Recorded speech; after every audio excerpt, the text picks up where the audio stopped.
All right, so guys, this is number 16 out of 11.3, and it says a person randomly selects one of four envelopes.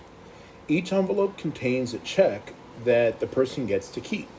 However, before the person can select an envelope, he or she must pay $15 to play. Determine the person's expectation if the checks in the envelope are for $0, $4, $6, and $15. Okay, so remember, how many envelopes do we have? We have four envelopes, okay? So remember, we're still dealing here, y'all, with expected value. Okay, so the way we're going to do this is we're going to do the probability that we pick envelope 1, so I'm going to call it E1, and then the money that we get, and then the probability for envelope 2 times the money that we get, okay? Plus the probability that we pick envelope 3 times the money that we get, plus the probability that we pick envelope 4 times the money that we're going to get from that one, okay? So let's go ahead and do this. We're going to do this in pieces. So the probability that we're going to select the first envelope. So how many envelopes are there? There's 4. So the probability that I pick the first one is going to be 1/4 times, now look how much money we're going to get. We're going to get nothing, right? So I'm not going to put a 0 here. The reason being, y'all, is remember, in order for me to play this game, we had to pay $15, right? So what I'm going to do is I'm going to take, what's 0 minus 15? That is a negative $15. So I'm really losing $15 if we get the first envelope, okay? Plus, the probability that we're going to get the second envelope, still 1 out of 4.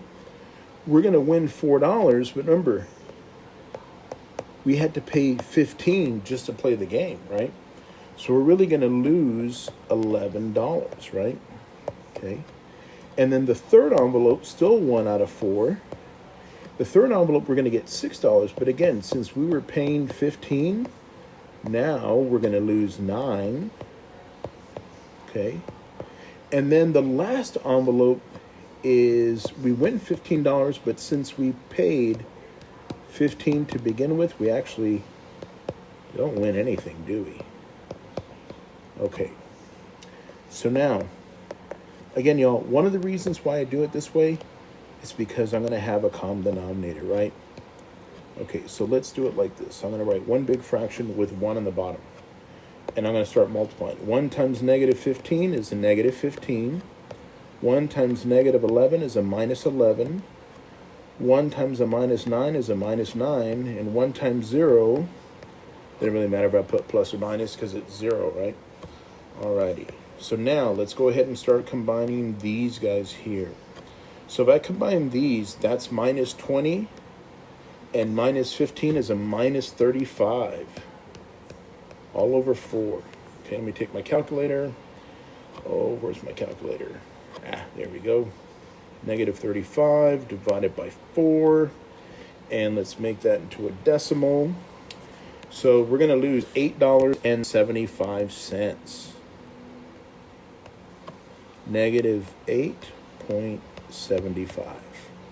Okay. So I hope this makes sense. If y'all got any questions, please let me know. I'm happy to help.